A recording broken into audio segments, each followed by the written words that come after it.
Eu convido os irmãos, então, nessa noite, para que possamos meditar nesta palavra de Deus, revelação do Senhor, no texto que se encontra em 2 Reis, capítulo 4, versículos de 1 a 7.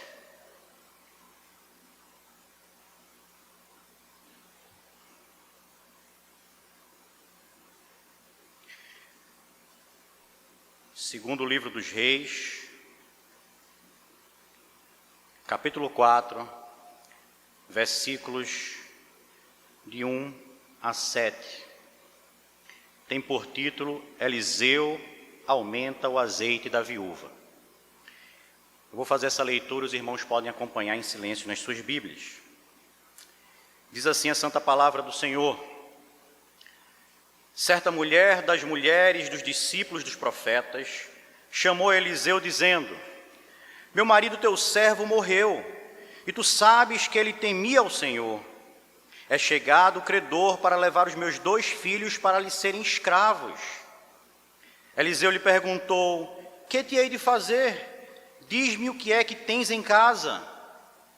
Ela respondeu: Tua serva não tem nada em casa, senão uma botija de azeite. Então disse ele: Vai, pede emprestadas vasilhas a todos os teus vizinhos, vasilhas vazias não poucas.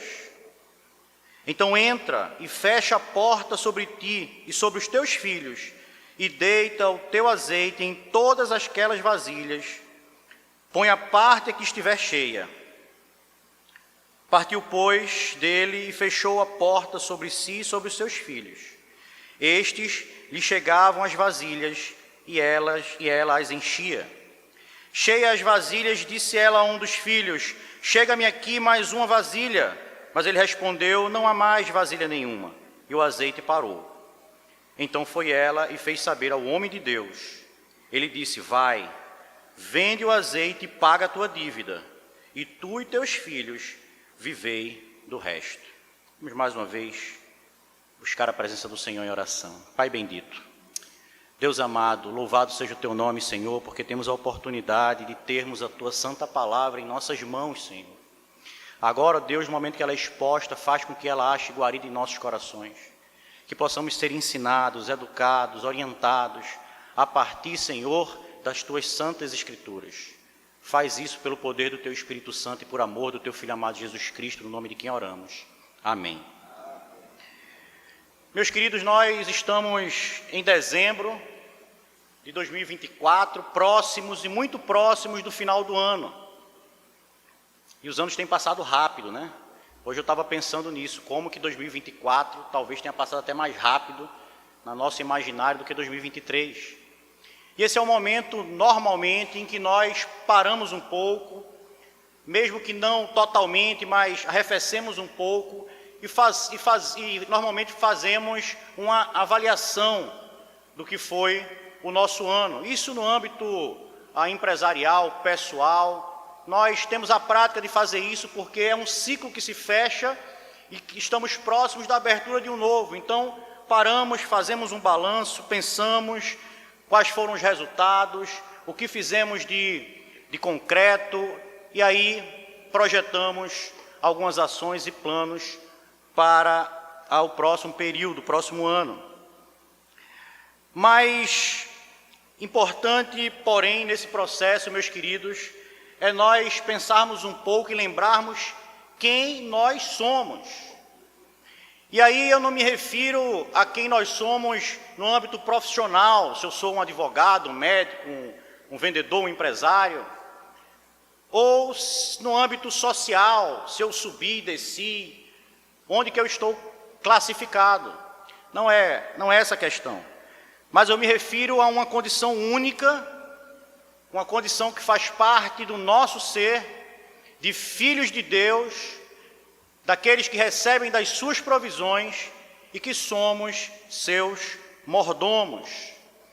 Então eu nos chamo a essa reflexão de como mordomos de Deus, pensarmos como estamos usando aquilo que Deus tem colocado nas nossas vidas. E pensar que nós temos um Deus provedor, que tudo vem dele, procede dele, que nada que somos e temos vem de outra fonte que não do seu trono de graça. Também sabendo que somos seus mordomos, nós vamos basear essa mensagem de hoje. Temos um Deus provedor, e porque temos um Deus provedor, devemos honrá-lo e dar frutos como bons mordomos do Senhor.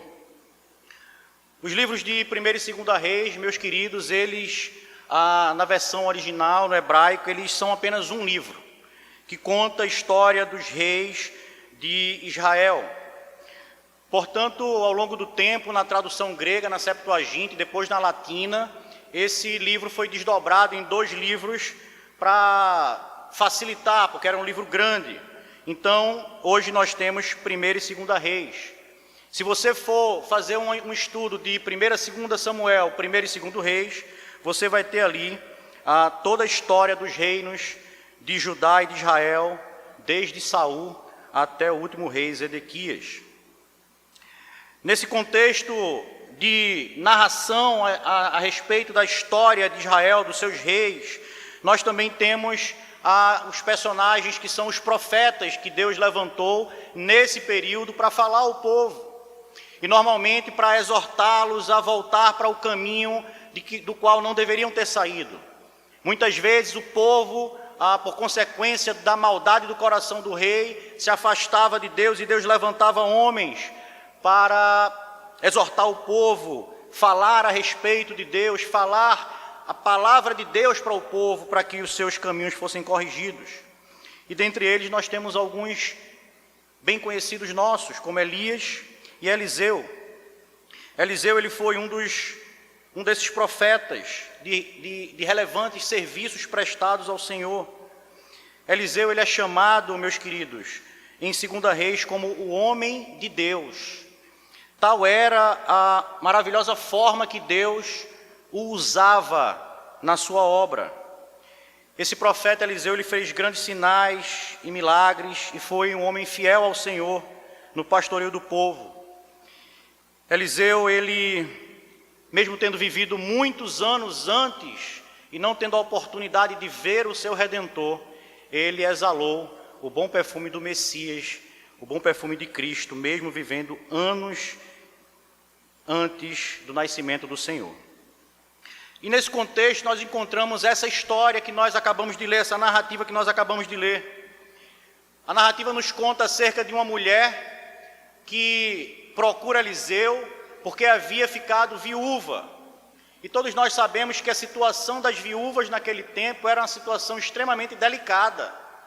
A mulher, na verdade, por ser mulher, já tinha privação de muitas coisas, não podia fazer muitas coisas, inclusive muitas atividades laborais.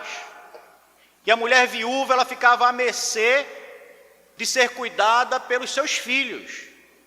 E quando não pelos filhos, pelo marido do seu esposo e assim por diante, mas era tida como alguém incapaz. Então a situação dela era uma situação complicada, porque ela acabara de ficar viúva. Mas para piorar a situação, ela não somente ficou viúva, como ela ficou também numa situação de viúva e devedora. O marido dela deixou dívidas. E aí nós não sabemos o motivo dessas dívidas, não sabemos se ele era um empreendedor, estava trabalhando alavancado e não esperava que fosse morrer. Não sabemos se ele de fato foi negligente com o uso dos recursos. Mas o que a história nos fala é que aquela mulher estava viúva e com dívidas a pagar e que não tinha condições de pagar. E ela chega a Eliseu desesperada, porque além de tudo isso,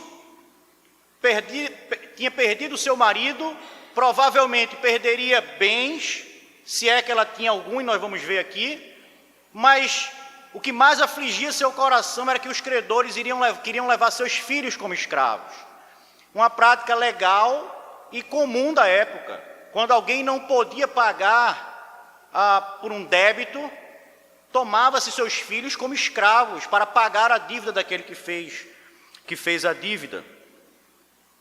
Então aquela mulher busca Eliseu para socorro.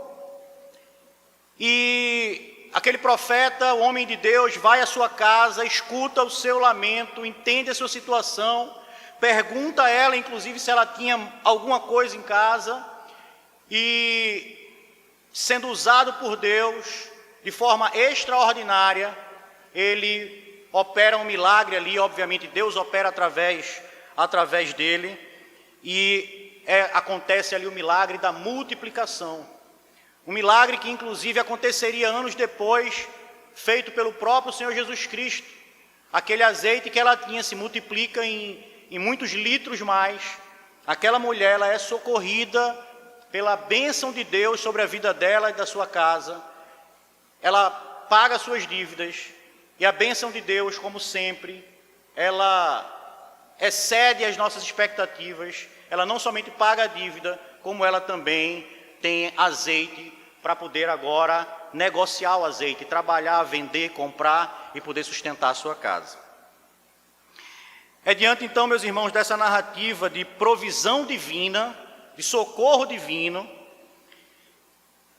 e de mordomia cristã, porque os irmãos perceberam que nós falamos sobre mordomia, sobre o uso do dinheiro, sobre como que ela iria usar também o azeite. É sobre essa perspectiva de mordomia e provisão divina que nós queremos nos aproximar desse texto, para que possamos entender a provisão de Deus nas nossas vidas e como nós, de fato, temos compreendido isso ou aplicado isso de maneira a glorificar o nosso Senhor. E nós vamos fazer isso, meus queridos, extraindo do texto aqui alguns princípios, 7 princípios. Esses princípios são princípios que balizaram um livro que eu acabei, inclusive, dando de presente aqui ao reverendo Antônio, O Deus Provedor. Na verdade, eu modifiquei os últimos 2 ali, mas foram levantados por um pastor piedoso, Rafael Abdala, e que nortearam aqui, pelo menos, os pontos levantados nesse sermão. Então são 7 princípios que nós vamos ver aqui nesse texto, extrair desse texto, que devem nos falar acerca do Deus provedor e da mordomia cristã. O primeiro deles, que nós podemos ver, encontra-se no versículo 1 e vai nos falar sobre em vista nos bens espirituais. Versículo 1 diz o seguinte: certa mulher das mulheres dos discípulos dos profetas chamou a Eliseu dizendo: meu marido, teu servo, morreu, e tu sabes que ele temia ao Senhor. Aquela mulher que havia perdido seu marido, que estava desesperada porque também podia perder seus 2 filhos, estava provavelmente passando necessidades em casa, ela busca o profeta Eliseu, como nós falamos, a fim de arrumar ou de ter um socorro bem presente. Agora, você que é pai, que é mãe, imagine a angústia daquela mulher. De você estar na sua casa, angustiado, com o coração pesado, qualquer barulho que você escuta, você pula de medo, porque a qualquer momento podem chegar os credores e podem levar os seus filhos como escravos, e você não tem o que fazer. E você não tem a quem buscar socorro, em quem buscar socorro. Nós ficamos muitas vezes angustiados por muito menos, porque um filho está com febre, o nosso coração pesa e você fica temeroso e você vai logo chorando orar ao Senhor como se fosse a pior coisa do mundo. Imagine a situação dessa mulher.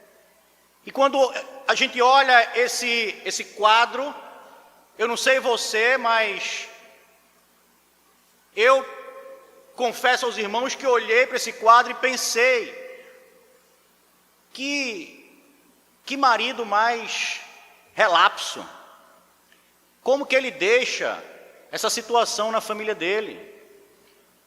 Como que ele morre e deixa a mulher numa situação cheia de dívidas, tendo que correr para pagá-las e com o risco até de perder o seu próprio filho? Essa é uma avaliação, meus queridos, que nós faríamos com toda certeza. Aquele homem, poderíamos concluir, ele não foi um bom mordomo daquilo que o Senhor colocou em suas mãos. Essa seria talvez a nossa avaliação, mas não foi a avaliação da esposa dele. A avaliação da esposa dele foi a seguinte: meu marido, teu servo, estudava para ser profeta, morreu, e tu sabes que ele era um homem temente ao Senhor.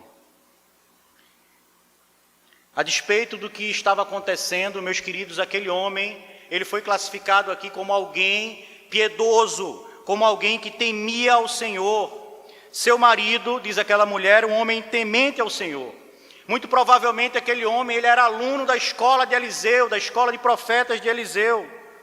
Alguém que buscou se afadigar no conhecimento da revelação de Deus. Alguém que tinha o desejo genuíno no seu coração de anunciar a palavra de Deus para que houvesse salvação entre o seu povo.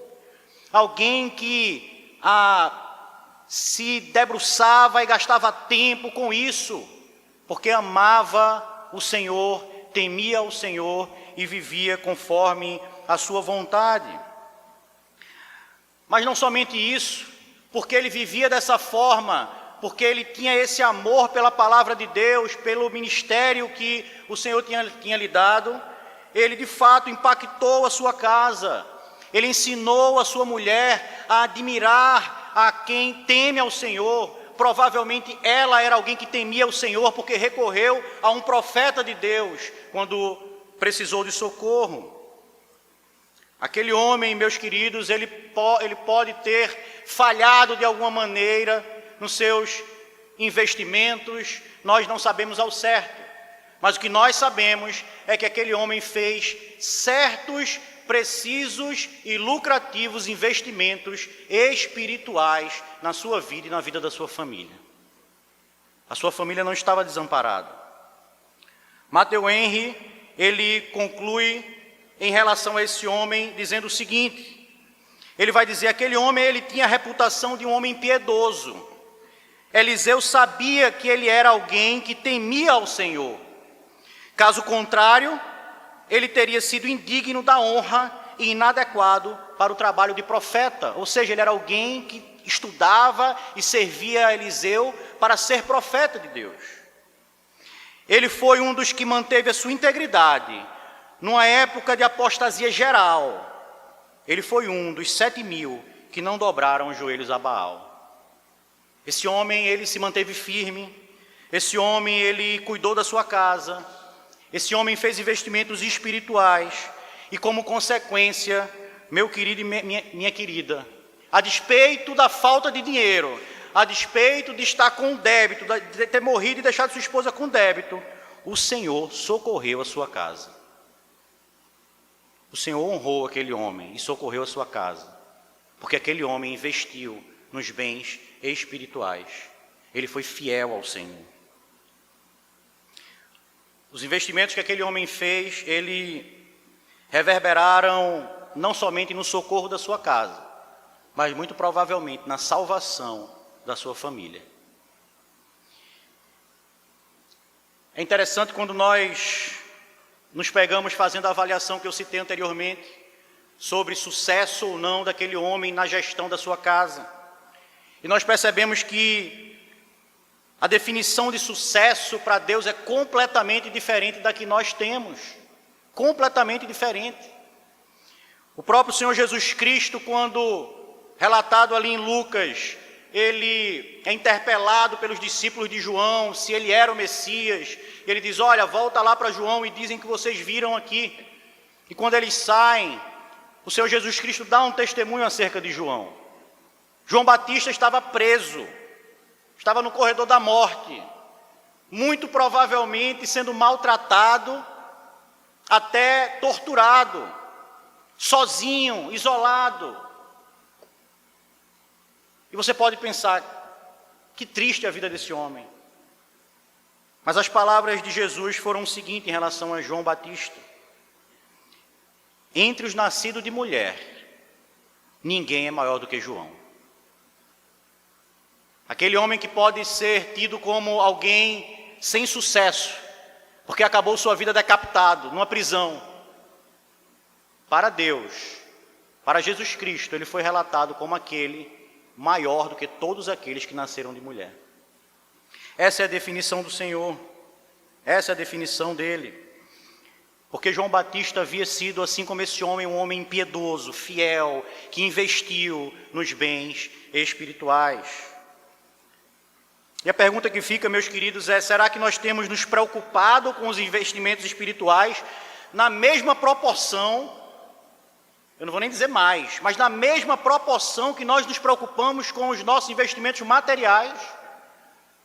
Será que a nossa cabeça, a nossa mente, ela tem pensado sobre isso? Será que o nosso coração está muito mais preocupado e devotado a acumular bens materiais, tão somente confiando que esses bens vão ser o nosso socorro na hora da tribulação? Será que a nossa confiança está posta nos nossos bens, no nosso recurso, naquilo que vamos deixar para os nossos filhos, como se isso bastasse para eles serem socorridos quando nós nos formos? Será que nós temos confiado mais nos bens materiais, os bens que o ladrão leva e que a traça rói, do que os bens espirituais, aqueles que a palavra de Deus diz que são eternos e incorruptíveis? Precisamos colocar o nosso coração, nossa esperança, nossa energia, meus irmãos, naquilo que é eterno. Precisamos, nesse momento de reflexão, parar e pensar: qual tempo eu dediquei para investir nos meus bens espirituais ao longo de 2024? E se eu sei que eu não fui feliz nisso, que eu possa projetar 2025, no sentido de que eu possa ter um ano de investimentos espirituais na minha casa, na minha família, na minha relação com o Senhor. Nós somos mordomos de nós mesmos. O Senhor nos deu uma vida e tem um propósito essa vida que nós temos. A despeito de, óbvio, você poder crescer profissionalmente, auferir riquezas, não tem nenhum problema com isso, desde que isso não ocupe o lugar de Deus nas nossas vidas. Nós somos mordomos da nossa vida, das nossas famílias, e precisamos viver de forma agradável diante do Senhor, honrando, glorificando com tudo que somos e temos. Segundo princípio, faça um inventário da sua vida e perceba que você tem muita coisa. Versículo 2, Eliseu lhe perguntou a mulher: que te hei eu de fazer? Diante da constatação do problema, Eliseu diz: o que é que você quer que eu faça? Diz-me o que tens em casa. Ela respondeu: tua serva não tem nada em casa. A primeira resposta dela foi essa: tua serva não tem nada, não tenho nada em casa. Eu lembro do pastor Antônio, que ele diz para a gente ter cuidado com essas palavras, tudo, nada, né, pastor? Quando a gente diz, não, todo mundo foi. Não, não foi todo mundo, né? Foram algumas pessoas. Aquela mulher disse: olha, eu não tenho nada em casa. Nada. Eliseu ali, ele buscava entender o que é que ela tinha para poder ajudá-la. Talvez dizer: olha, você tem, sei lá, alguma coisa em casa que a gente possa vender e pagar isso aí. Talvez tenha sido essa a primeira ideia do profeta Eliseu. Mas ela disse: eu não tenho nada. Perceba que logo em seguida ela vai dizer: eu não tenho nada, senão uma botija de azeite. Aquela mulher, ela estava mergulhada em tanta preocupação, angústia, que ela não conseguia ver as soluções ou as bênçãos de Deus que Deus tinha lhe dado. Ela só conseguia olhar para o problema. Ela estava mergulhada no problema e ela não conseguia ter uma visão clara das tantas bênçãos que ela tinha como mordoma do Senhor.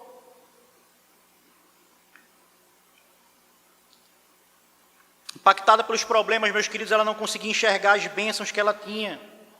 E nós temos que ter cuidado para não cairmos na mesma situação. Talvez não assoberbados por problemas, porque de repente você diz: olha, presbítero, minha vida está tranquila, eu não estou passando por nenhum problema, já passei e sei que vou passar, mas no momento não estou passando. Talvez não seja isso que está assoberbando a sua vida, mas talvez seja o trabalho, talvez seja outra coisa. O que a gente chama a atenção aqui, meus queridos, é que, por muitas vezes, a vida, a dinâmica da vida, a percepção de que ela passa muito rápido, porque fazemos muitas coisas, nos tira o privilégio de entendermos quantas bênçãos o Senhor tem derramado sobre as nossas casas, sobre as nossas vidas. Quantas bênçãos. Aquela mulher, ela não tinha só uma botija de azeite. Isso foi o que ela conseguiu enxergar. Mas aquela mulher, diz o texto, tinha uma casa. Porque o texto diz que o profeta Eliseu foi na casa dela, então ela tinha uma casa. Não é que ela não tinha nada. Ela ainda tinha seus 2 filhos. Eles não tinham sido levados. Ela tinha um profeta na sua porta, um homem de Deus, que poderia lhe ajudar. E ela tinha a presença do próprio Deus, em quem ela cria.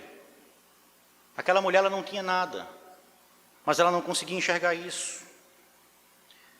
E todos nós, meus irmãos, podemos incorrer nesse risco, nesse perigo de não enxergarmos as bênçãos de Deus sobre as nossas vidas. Esse é o momento de refletirmos sobre a pergunta do profeta: o que você tem na sua casa? O que Deus tem te dado? E a gente pode elencar alguns pontos aqui que provavelmente Deus deu a todos nós. O primeiro deles é a certeza de que somos amados do Senhor. Precisamos lembrar disso todos os dias, ao levantar e ao deitar. Saber que nós fomos alvos do amor de Deus e não existe uma bênção maior do que essa. Hoje de manhã conversávamos sobre isso e eu dizia: por que que Deus me escolheu? Talvez seja a primeira pergunta que eu vou fazer. Com certeza absoluta, aos olhos humanos, tem gente melhor do que eu, tinha gente melhor do que eu, do que como eu era, para ser chamado, não tenho dúvida disso. Mas por que que Deus me escolheu? Porque Deus lhe escolheu. Porque Ele te amou desde antes da fundação do mundo. Nós temos isso. Nós também temos a certeza de que o Senhor Jesus morreu na cruz para nos salvar. Nós também temos como bênção de Deus sobre as nossas vidas a certeza da adoção. Nós somos filhos do Rei dos Reis. Por qualquer que seja a nossa situação aqui, nós somos filhos daquele que é dono de todas as coisas e somos co-herdeiros com Cristo de todas as coisas. Nós podemos lembrar da família que Deus nos deu. Olha que bênção, como é bom quando nós estamos com nossos filhos, com nosso cônjuge. Que momentos alegres e felizes nós temos. Mesmo para aqueles que já perderam seus entes queridos, pais, irmãos, como Deus foi bom pelo tempo que nos deu essas pessoas. Que bênção maravilhosa. Lembrar também que Deus tem nos sustentado todos os dias. Quando nós colocamos um prato na nossa mesa, aquilo ali, meus irmãos, a gente não pode negligenciar e pensar que aquilo ali é coisa corriqueira. Muitas pessoas ao redor do mundo não têm o que comer. E Deus tem nos honrado todos os dias com alimento diário, com sustento diário. Lembrar também, meus queridos, que qualquer que seja a nossa situação, nós temos uma casa que ninguém pode tomar. Ela está nos céus, na Jerusalém Celestial, preparada pelo próprio Jesus Cristo, esperando por mim e por você. Quantas bênçãos Deus tem derramado sobre as nossas vidas. 1 Coríntios 2,9 vai dizer que nem olhos viram, nem ouvidos ouviram, nem jamais penetrou em coração humano o que Deus tem preparado para aqueles que o amam. Precisamos louvar a esse Deus, glorificá-lo pelas muitas bênçãos que Ele tem nos dado. Não nos deixando enganar ou ludibriar pela vida, pelo trabalho, pelos problemas, mas diante deles lembrar quem é o nosso Deus e as bênçãos que Ele tem nos dado. Terceira, faça conexões relacionais. Faça conexões relacionais. Aquela mulher, ela era bem quista na comunidade, por isso ela foi socorrida pelos seus vizinhos. Versículo 3, então disse ele: vai e pede emprestada vasilhas a todos os teus vizinhos. Vasilhas vazias, não poucas. Novamente, Mateu Henry, ou Mateuzinho, como diz o reverendo Roster Guimarães, né, Mateu Henry, ele vai dizer o seguinte: o profeta sabia que aquela mulher era benquista pelos seus vizinhos, por isso ele pede a ela que peça emprestado. E aí eu me pergunto, por que e como que o profeta sabia que ela era bem vista? Porque o profeta sabia que daquele vaso que era aquela mulher, crente, uma mulher piedosa, esposa de um marido piedoso, não poderia sair nada que não fosse coisas que vêm de Deus, uma disposição que vem do Senhor, de tratar as pessoas com amor, de tratar as pessoas com cuidado, de tratar as pessoas com atenção. Mas não somente isso, ele sabia que muito provavelmente aquela mulher, filha ou esposa de um homem que era piedoso, ela também exalava o bom perfume do Senhor. Ela devia dar bom testemunho por onde ela andava. Ela devia ter já impactado os seus vizinhos pela forma como ela vivia e se portava. E aquele homem diz: olha, vai nos teus vizinhos e pede. Ora, meus irmãos, ninguém empresta nada a quem não é benquisto. Você imagina, não sei se você já teve a oportunidade de ter aquele vizinho perturbador, né, que bota som alto e tal. Imagina aquele cara pedindo lá, você nem atende. Não estou dizendo os irmãos do Calhau, que eu sei que todos atenderiam, né? Mas os irmãos que são menos santos do que vocês não atenderiam. Não vou nem falar, aquele cara que bota o som alto, que perturba, deixa ele para lá. Mas aquela mulher gozava, ela era benquista, gozava da amizade das pessoas. E perceba que Deus, ele vai dizer àquela mulher o seguinte: o milagre vai ser feito, mas você vai precisar das pessoas para isso. O milagre vai ser feito, mas pessoas vão contribuir para que o milagre seja feito. Isso só aconteceu porque aquela mulher dava testemunho do Senhor e ela impactava os seus vizinhos. Irmão, nós somos chamados para isso, para impactar o mundo, para dar testemunho do Senhor Jesus Cristo, para que as pessoas olhem para você e digam: ali é um homem que eu sei que ele é um homem crente, uma mulher crente. Eu admiro a forma que ele se porta. São pessoas que muitas vezes são ímpios, que nem gostam de conversar sobre a nossa fé, mas olham e admiram a forma como aquele homem cuida da sua casa, como aquela mulher se porta diante do seu marido, como cuidam dos seus filhos. Nós somos muitas vezes, meus irmãos, socorridos por Deus de forma ordinária através dessas pessoas que são impactadas pelo testemunho que nós damos, mas também através do testemunho mútuo cristão que Deus nos une. Então nós precisamos, meus irmãos, ir ao mundo.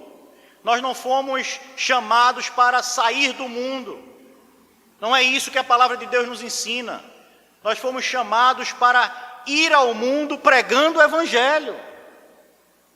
Não nos separar do mundo.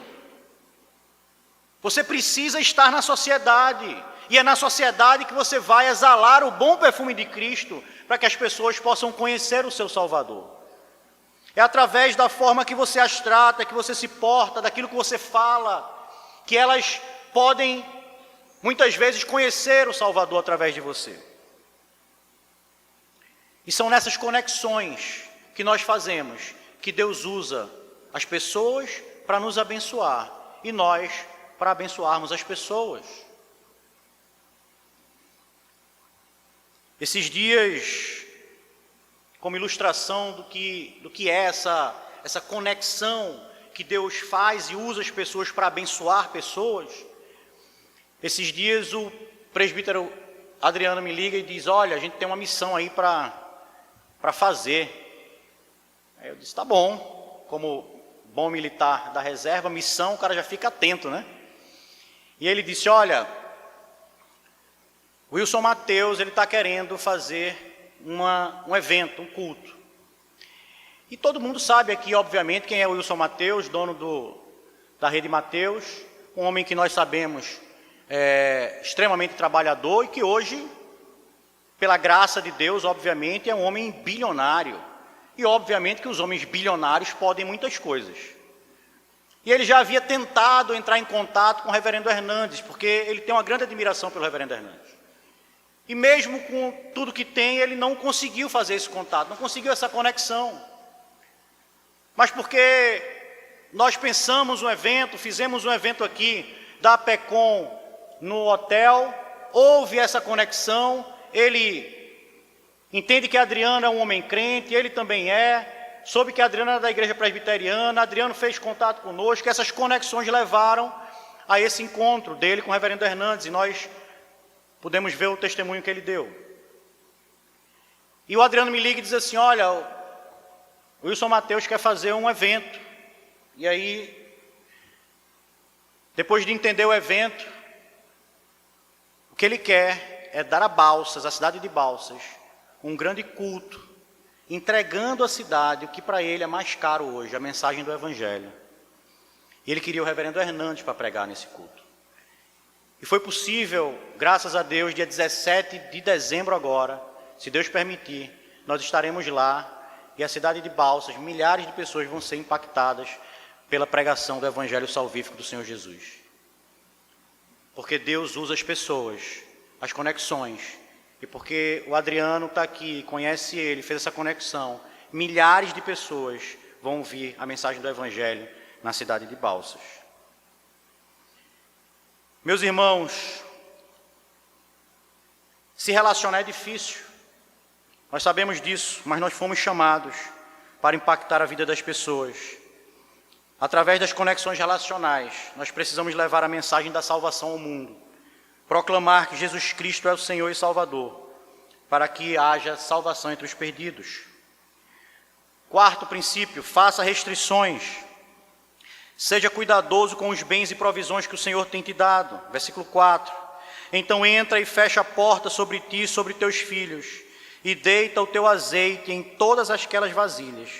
Põe a parte a que estiver cheia. É interessante que no versículo 3 ele diz, olha, ele ressalta essa questão do ir e relacionar-se com o mundo, obviamente pregando o Evangelho.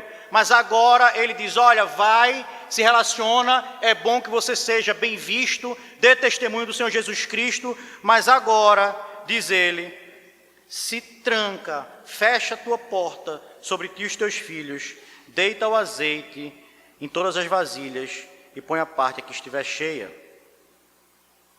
Parece até contraditório, né, a fala. Primeiro vai, faz muitas conexões, agora se fecha e fica na tua casa com os teus filhos. Na verdade, meus queridos, o que ele ensina àquela mulher é que precisamos colocar limites, fazer restrições, ter cuidado com aquilo que o Senhor põe nas nossas vidas. Há um momento de nós irmos ao mundo e impactar o mundo, mas nós precisamos ter cuidado para não sermos impactados pelo mundo. Há um momento de nós estarmos com os nossos reclusos, como um momento como esse, como igreja, onde nós meditamos na palavra do Senhor, agradecemos ao Senhor por tudo que Ele tem feito, glorificamos o seu santo nome. Mateus Henry também vai dizer o seguinte, aqui é bem interessante essa fala dele, porque ele vai levantar 3 pontos importantes a respeito do que seria aquele se trancar com seus filhos e viver aquele momento. Ele vai dizer, ela deveria fechar a porta para evitar interrupções dos credores e de outros, enquanto isso estivesse acontecendo. Ela devia fechar a porta e viver aquele momento de milagre, só com ela e os seus filhos. Ela devia ter aquele momento sem interrupção, para que ela pudesse ver e assistir o agir milagroso de Deus na sua vida. Você imagina aquela mulher que estava desesperada sem nada e começa o azeite a brotar, ela e seus filhos. Eu posso até imaginar, meu irmão, minha irmã, aquela mulher misturando ao azeite as suas lágrimas, chorando, porque estava vendo o agir de Deus sem interrupções, estava podendo viver ali aquele momento com os seus filhos, sendo edificada, assistida e socorrida pelo Senhor. Mas ele vai dizer também que aquele momento era para que eles não parecessem se orgulhar desse suprimento milagroso. Precisamos também ter cuidado com aquilo que Deus tem nos dado. Se Deus tem lhe dado muito, louvado seja o Senhor. Mas tenha cuidado para que isso não ocupe seu coração e você não se orgulhe disso.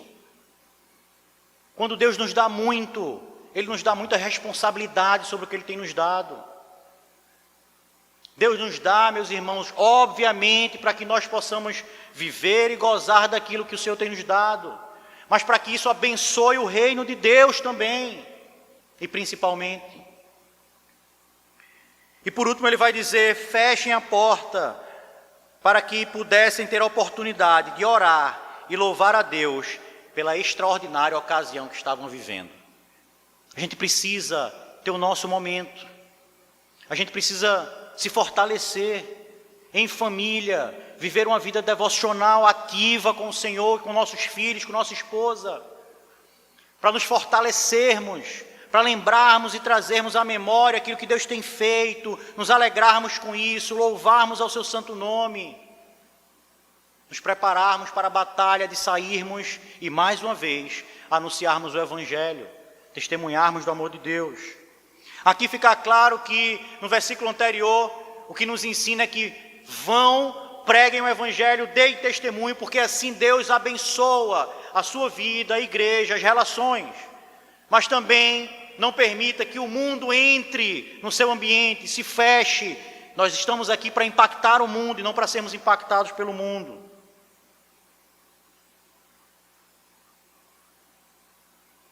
Pastor Rafael Abdala, nesse ponto, ele vai fazer uma aplicação interessante.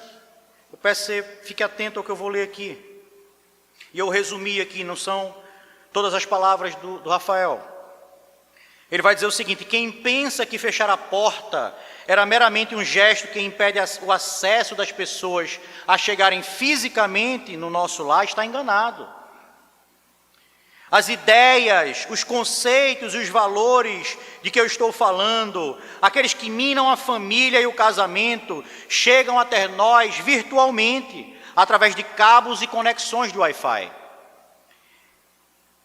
Creio que os exemplos a seguir sejam úteis no nosso propósito.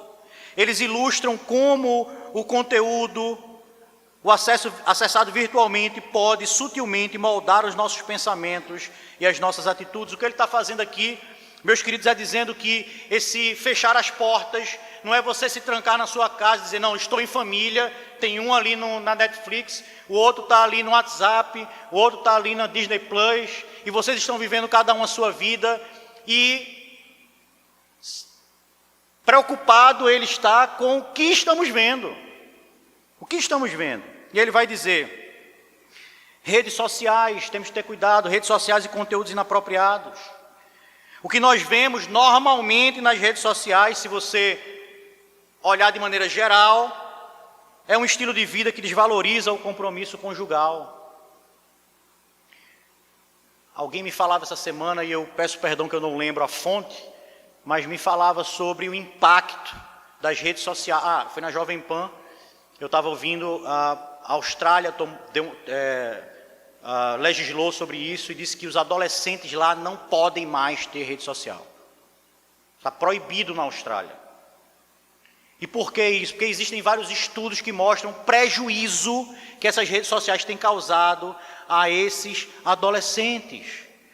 Porque são pessoas em formação que estão tentando entender o mundo, e o mundo que eles entendem é o mundo do Instagram, de todo mundo bonito, perfeito, rico e sem problemas. E aí aquele adolescente, ele vê, eu não sou desse mundo, porque eu não vivo dessa forma aqui. Eu tenho um problema, meu pai briga com minha mãe, às vezes falta um recurso aqui em casa, então ele entra em parafuso. As redes sociais, nós temos que ter cuidado com isso. Obviamente que a tecnologia ela é boa se bem aplicada, mas o inimigo também é sagaz e ele usa essa tecnologia de maneira a entrar nos nossos lares. E assim ele vai minando o nosso entendimento e não, meu irmão, minha irmã, não pense que você é blindado a isso. Eu já ouvi algumas pessoas dizendo isso. Não, eu vejo. Isso aí não me afeta. Não é assim que acontece. O que nós somos aquilo que nós consumimos. Nós somos o resultado do que consumimos. É exatamente por isso que nós precisamos estar consumindo a palavra de Deus, para que ela nos encha cada dia mais. Ele vai falar também dos programas e mensagens publicitárias, filmes e séries de TV. Tudo isso precisa ter muito cuidado. Agora imagine o estrago de tudo isso que eu falei, ocupando o lugar do seu momento devocional. Imagine viver uma vida durante a semana onde você não tem momento devocional, porque você não tem tempo, você está no WhatsApp, você está no Instagram, você está no Facebook, TikTok, por aí vai. Imagine o estrago dessa substituição, de ao invés de você estar consumindo a palavra de Deus, você está consumindo essas coisas e esses conteúdos que só desvalorizam a família. Quinto princípio, trabalho em equipe. Partiu, pois, dele e fechou a porta sobre si e seus filhos. Estes lhe chegavam as vasilhas e ela as enchia. Aquela mulher, ela trabalhou em equipe com seus filhos. Aqui é um princípio que nos mostra que ninguém faz nada sozinho. E essa é uma realidade da igreja. Nós fomos chamados para trabalharmos como corpo de Cristo. Como corpo de Cristo. Deus não chamou o pastor da igreja para conduzir a igreja sozinho. Obviamente, os presbíteros e pastores foram chamados para orientar a igreja, pastorear a igreja. Mas a igreja, ela é um organismo vivo. Como o apóstolo Paulo fala, um corpo onde todos os membros contribuem em amor para o seu crescimento. É necessário que nós entendamos isso. E aí eu digo, nós entendamos isso em duas esferas. Nós, membros da igreja, entendamos isso. E nós entendamos que Deus não nos chamou para sermos espectadores de cultos. Não foi para isso que Ele nos chamou. Deus nos chamou para contribuir com o corpo de Cristo. E para isso Ele deu dons aos homens, como dizem Efésios. Deus deu dons aos homens. Todos nós temos. Precisamos entender qual o dom que nós temos para contribuir com o corpo de Cristo. Mas precisamos nos voluntariar para isso. Precisamos nos colocar. Às vezes a gente tem eleição aqui da sociedade interna da igreja e, tristemente, nós vemos pessoas dizendo, eu não posso, eu tenho muito trabalho, eu tenho outra coisa, eu não posso contribuir, eu não posso ajudar. Deus está dando a oportunidade, porque Deus nos chamou para isso, para sermos ativos, para contribuirmos, para trabalharmos em equipe. E a outra esfera que precisa refletir sobre isso também são os líderes da igreja. E aí líderes eu incluo todos os líderes da igreja. Muitas vezes o líder, ele quer fazer tudo sozinho. E não é por maldade isso, é porque ele acha que as pessoas não querem, ao invés de arrumarmos formas de motivá-las, nós nos ocupamos com as coisas. Precisamos entender que Deus nos chama para um trabalho em equipe.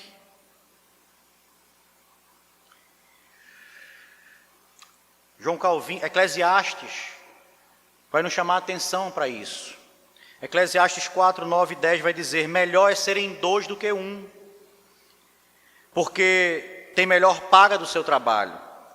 Porque se caírem, um levanta o companheiro, ai porém do que estiver só, pois caindo não haverá quem o levante.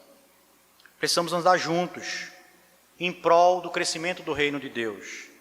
João Calvino, ele nos alerta acerca dos nossos dons. E saiba, meu irmão, por mais que você ache que talvez você não tenha, você não identificou, você tem um dom para contribuir com a igreja de Cristo. João Calvino vai dizer, lembremos que devemos nos aplicar ao uso dos dons de Deus, para que não acumulem ferrugem, estando desempregados e escondidos. Lembremos-nos também de que devemos tirar proveito deles diligentemente, para que não sejam extintos por nossa preguiça. Que possamos,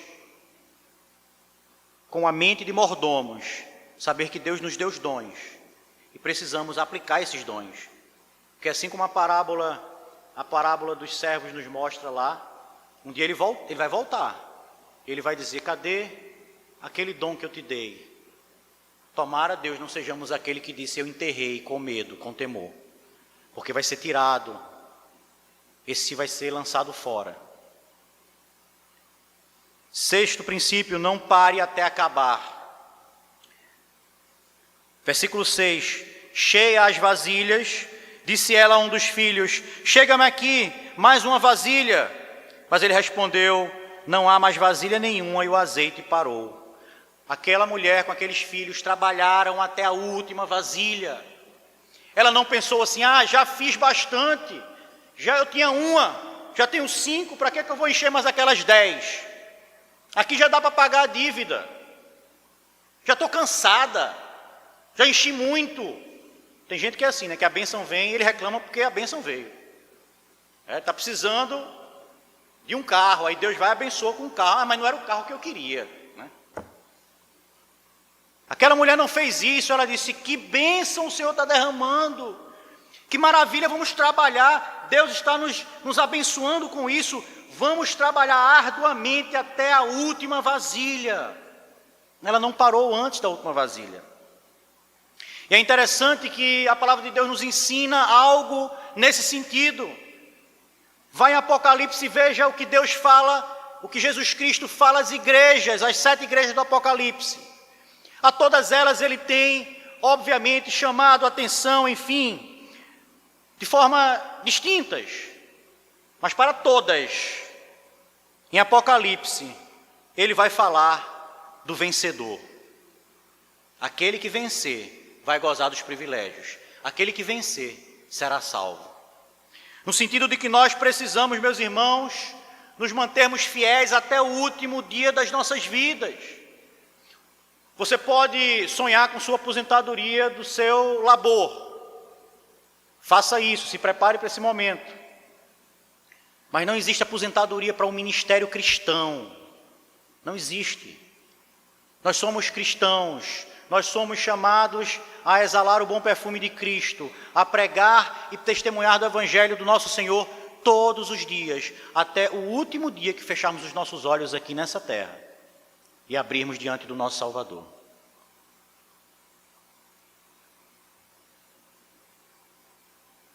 O apóstolo André é alguém que pode nos ensinar algo a esse respeito. Alguém que amava o Senhor Jesus Cristo de todo o seu coração.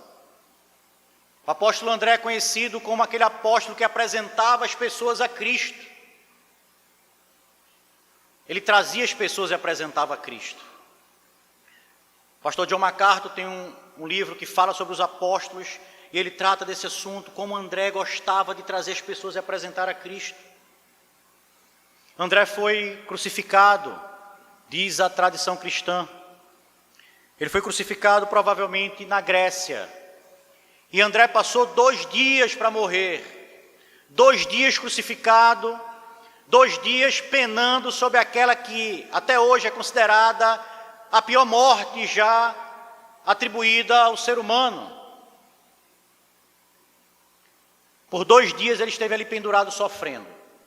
Mas diz a tradição cristã que por esses 2 dias, todas as pessoas que passaram perto da cruz de André, ouviram André dizendo: arrependa-te do teu pecado e crê no Senhor Jesus Cristo para que tu seja salvo.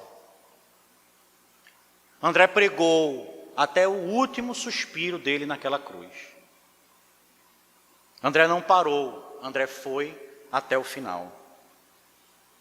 Que possamos também, como mordomos do Senhor, da mensagem do Senhor, das bênçãos que Ele tem nos dado, também nos afadigarmos nisso até o último dia das nossas vidas. Por último, viva o milagre da provisão. Está lá no versículo 7. Então foi ela e fez saber ao homem de Deus, e ele disse, ela fez ele saber que havia acabado as vasilhas. Ele vai dizer para ela: vende o azeite e paga a tua dívida, e tu e teus filhos vivei do resto. Meus irmãos, a história se finda aqui. Aquela mulher, ela foi atendida, ela foi socorrida. Deus agiu com bondade sobre a vida dela e dos seus filhos. A angústia já podia deixar o seu coração, porque Deus abençoou ela através do profeta Eliseu. e ela já tinha o suficiente para pagar a dívida que ela tinha. Mas não somente isso, Deus a abençoou com mais. Não somente pagou a dívida, como agora ela tinha o que viver, ela tinha provisão para o futuro. E aqui, meus irmãos, esse verso aqui que fecha essa narrativa, não podia ser diferente, ele aponta justamente para aquilo que Cristo fez na minha e na sua vida. Assim como aquela mulher, nós tínhamos um grande débito com o Senhor, que pesava sobre nós, um débito de morte, e nenhum de nós era capaz de pagar, assim como ela não era capaz de pagar aquele débito.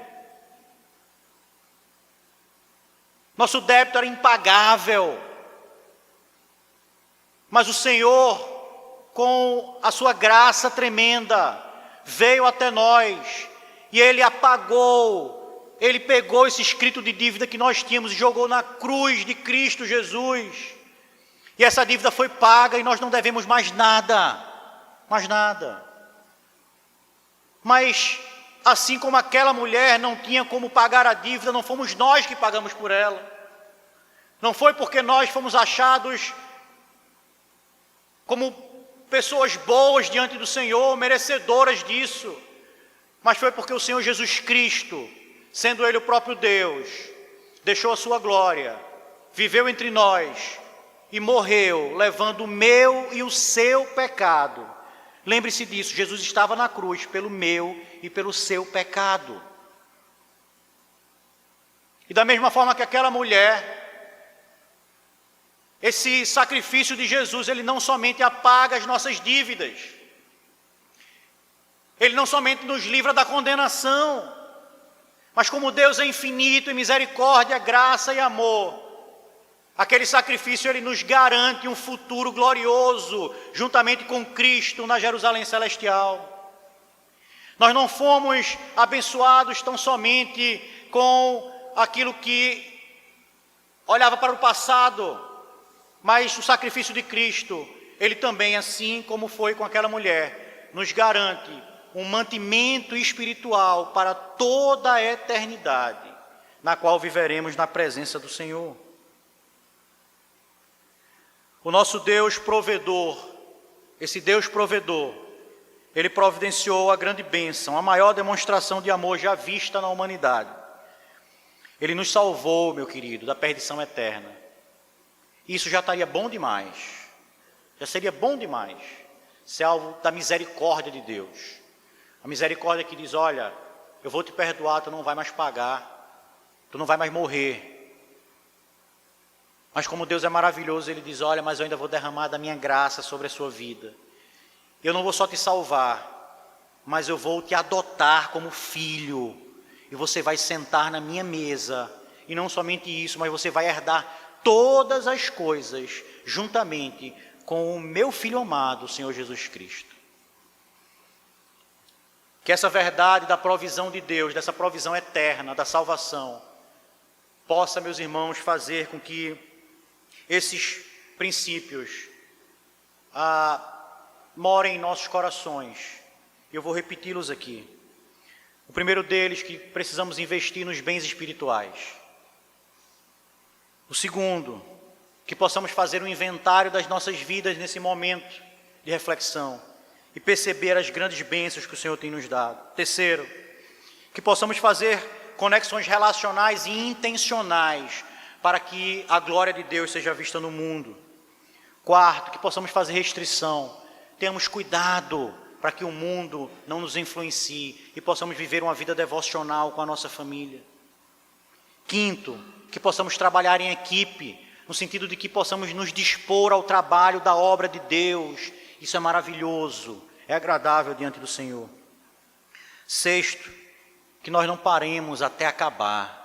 A nossa missão, meus irmãos, é propagar, testemunhar a Cristo todos os dias, até o último dia das nossas vidas. E sétimo, que possamos viver o milagre da provisão, que diante da certeza dessa provisão de Deus, da provisão eterna, da salvação, possamos viver alegres, contentes, mesmo diante das maiores tribulações, na certeza de que o Senhor nos ama com amor eterno e que um dia nós ouviremos da sua boca: entre, filho amado, no gozo eterno, no lugar que o Senhor preparou para você. Que essa certeza possa alegrar os nossos corações, que possamos viver de maneira agradável ao Senhor. Essa é a nossa oração para esta noite, para as nossas vidas. Em nome de Jesus, amém.